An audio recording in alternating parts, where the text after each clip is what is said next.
her motivation.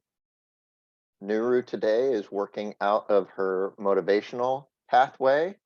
It is a level 2 speech number 3. And I still don't see an intro, but that works. So I'm going to bring up Nuru now to speak to us 5 to 7 minutes. Take it away, Nuru. Thank you, Mr. Toastmaster, fellow Toastmasters, and distinguished guests. So my speech is on level 2 and speech number 3, a motivational speech which has its elements where one describes a mentor, a protege, and a coach. That is the element of the speech. I will just briefly describe what a mentor is for our group and what is a coach and a protege is, so we are on the same level. A mentor in this group is a person who has skills and can share their skills to the newcomers. A coach is only for a short time, a brief time, who gives you coaching maybe for a day, for an hour, and that is a coach. A protege is a person who is learning from the mentor. So with these 3 descriptions, I will take you to a mentor.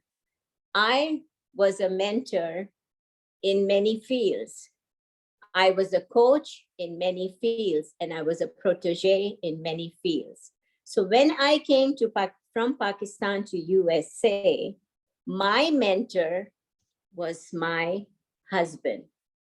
He was an electrical engineer, he was an architect, and he used to teach at the university. I want to share my wedding picture. You can see the difference. He was 10 years older than me, so he could really be my mentor. And I was his protege. When I came to America, I could not speak a word of English. I did not even know how to dress up. I did not know how to drive a car. I just landed in his apartment. Our marriage was arranged.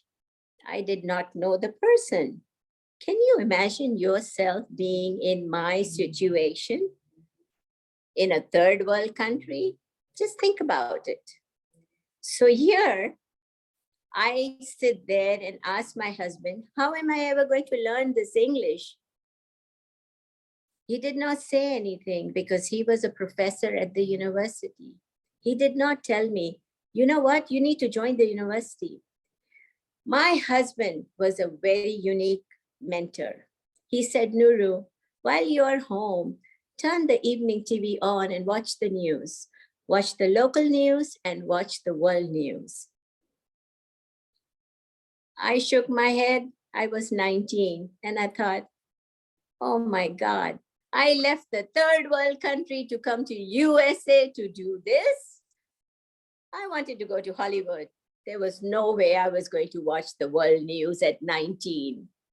But I had to do it because I had to learn English. Then came a time I wanted to learn how to drive a car. My husband said, no, I can't give you my Mercedes to drive. You will always run into a tree or a bush. And then what am I going to do? I will teach you driving later on. First, you learn how to speak English. All right, I went to learn English, watched world news, watched the local news, started getting educated. Then came the university. He was my mentor. He told me, come to the university and sit in one of my classes. So I got the courage, took the bus, and went to the university to listen to one of his speeches. I could not make a head or a tail of his speech.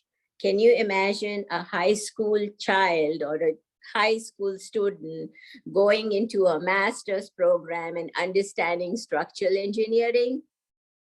I was not there for it. I thought, I better just run from this class. But what it triggered me to think about education. That was my husband's mentorship. As a protege, I had lots and lots of old senior friends, which I already have, still have them. My protege friends were the ones where I was going to learn the cooking, the dressing up, and how to put myself as an American woman. And these are some of my old senior friends who have passed away, but who really cleaned me up. Coaches, I just got a call today at 4 in the morning. A friend of mine, her mother was passing away. She called me from the Banner Hospital and told me, Nuru, my mom's in ICU. What am I supposed to do for the funeral? I just got shook up and I started crying. The whole experience of my husband passing away came back. It surfaced up. I even sent an email, a message to Benita saying, I cannot do my speech today. But then my husband's voice, his mentorship came back to me. A voice came back and said, no, you have prepared for the speech. Get out there, share your speech with your fellow members and let the day happen. Nothing should stop you, Nuru, death or no death. You have to move on. So this is what I have learned through mentorship, through coaching, and being a protege. So anytime in your life, you stop, you think, and you move on. Back to you, Madam, Mr. Toastmaster. Thank you, Nuru. All right, Madam